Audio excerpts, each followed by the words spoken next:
The Church Growth and Giving Show, your resource for growing faithful communities.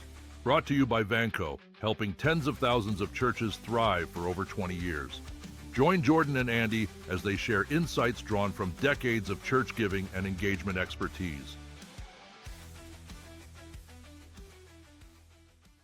Hey, Jordan. Starting a church is a huge decision with legal, financial, and organizational components. I've been reading about this a lot, and it's a really complex topic. There's a lot to it. Starting a church is a sacred calling, but it's also like starting a nonprofit and a business all at once. You've got paperwork, legal structures, tax implications, plus the spiritual mission. It's big, but it's doable with the right support. So, where does someone even start? I mean, beyond the vision or calling, what's step one? Good question. Step one is about legal groundwork. If you want to be seen as a legitimate church by the government and be tax exempt, you need to incorporate as a nonprofit. That starts with getting an EIN, which is your employer identification number. That's like the church's social security number, right? Exactly. You get it from the IRS, online, by phone, or mail. It identifies your church as a legal entity. Once you've got that, you move into your mission statement, bylaws, and leadership structure. All things that define what your church is and how it operates. So, a church has to have bylaws like a business? Yes, and for good reason. Bylaws explain who's in charge, how decisions are made, how finances are handled, and how meetings are run. It keeps things above board and organized.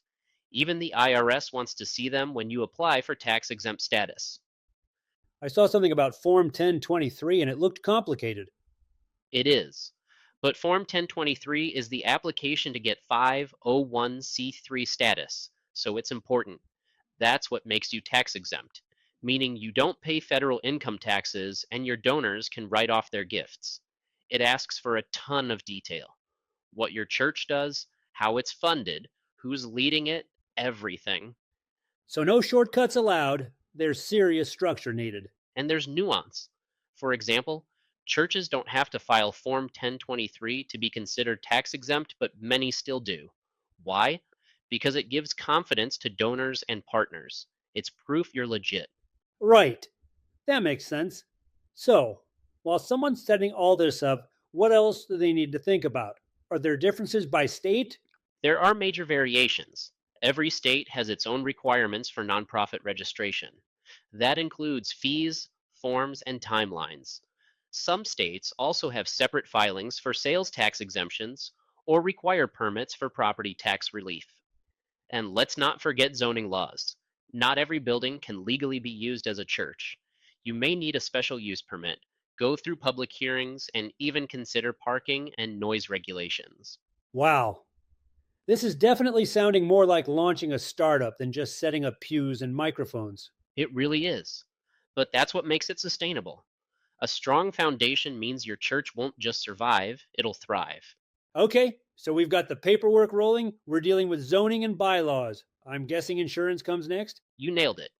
Church insurance is essential and it's more than just a formality. You're protecting the mission.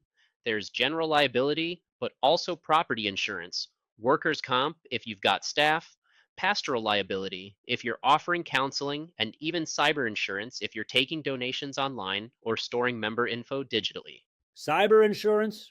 Churches today really are operating in a different world. Yeah, the landscape has changed. Protecting your ministry means covering all the bases. Just think, if your sound system gets stolen, or a kid twists an ankle at youth group, or someone files a claim after a counseling session, you need to be prepared. Right? And I'm guessing that's not cheap? It can range quite a bit.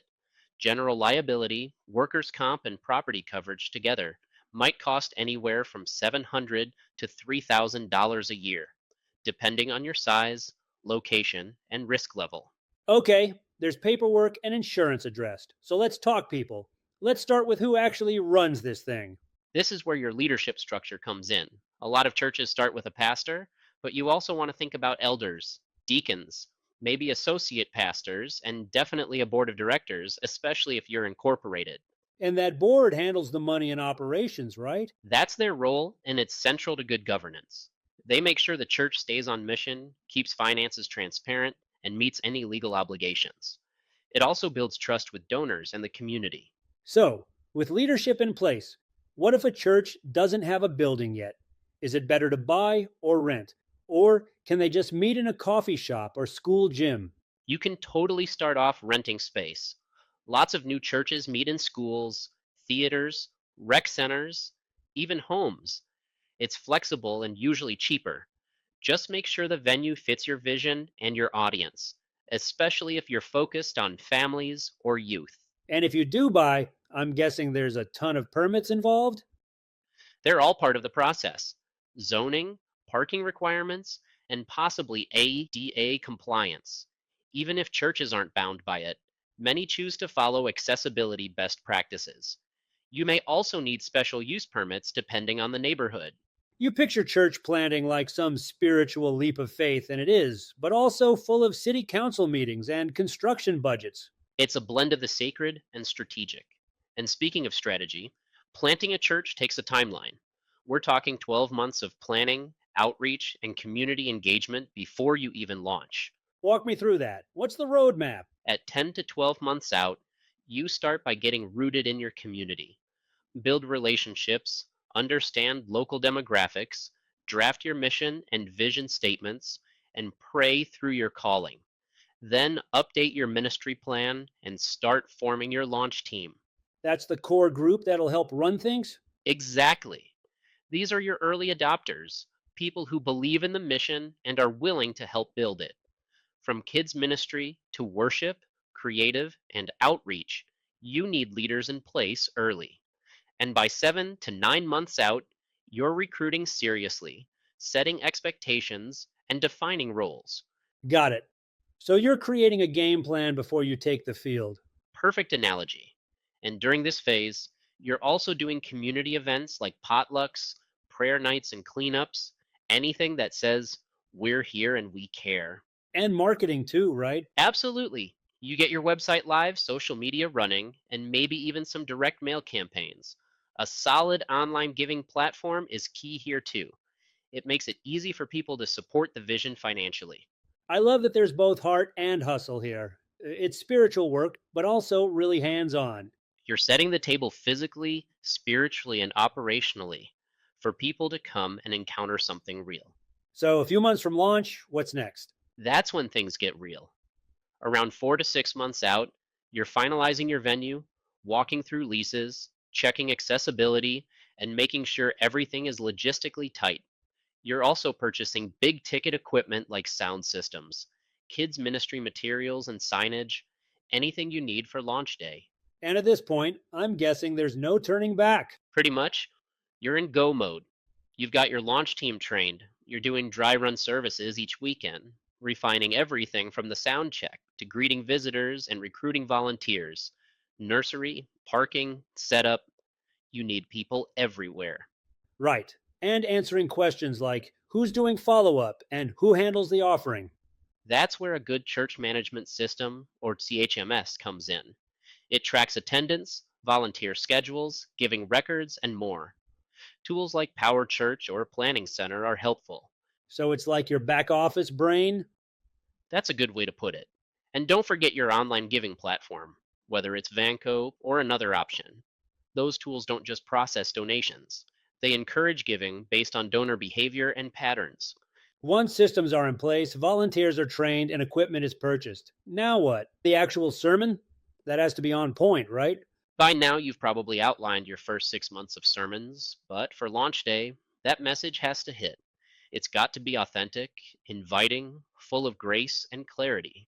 It's the first impression for many, and it matters. That's a lot, but it sounds like an amazing journey. It is. And after launch, the mission doesn't stop. You focus on follow up, build small groups, and keep hosting events and deepening relationships. Growth is about consistency, not just crowds. What about sustaining momentum from a financial standpoint? Is that a concern right away? Big time. Churches run on generosity, but also smart budgeting. You track your income, categorize expenses, and forecast carefully. Many churches spend nearly half their budget on payroll, so plan accordingly. And fundraising? It's a must. Crowdfunding, events, denominational support, even matching grants like CMNs. But also, individual relationships matter. People give to what they trust, and when they see impact, they support it. I love that. Planning a church is part vision, part hustle, and all heart. You'll need plenty of each. As your church grows, you also focus on developing leaders. You train, mentor, and empower volunteers to become core team members and maybe even future pastors. It's about multiplying, not just maintaining. We also don't want to forget how important prayer is. Prayer isn't just a checkbox, it's the fuel. From day 1 to year 10, the heartbeat of a church is in its connection to God and people. So, for anyone out there with a vision to start a church, it's possible with the right steps. It is, whether you're in a living room or leasing a school gym, if you've got clarity, a plan, and a lot of prayer, you can do this. Just take it one faithful step at a time. Well, there you have it. Legal stuff, logistics, leadership, finances, it's all in the mix. If you're called to start a church, you have help to get started. That's right. And we've got tons of tools and links in the show notes to help you get started. Checklists, templates, even free software resources for new churches. Thanks for joining us today on the Church Growth and Giving Show. We hope all of this knowledge will help you if you're considering starting a church. Please like and subscribe to our channel for the latest updates. It also helps support us in creating free materials and content to help you and other churches in your mission.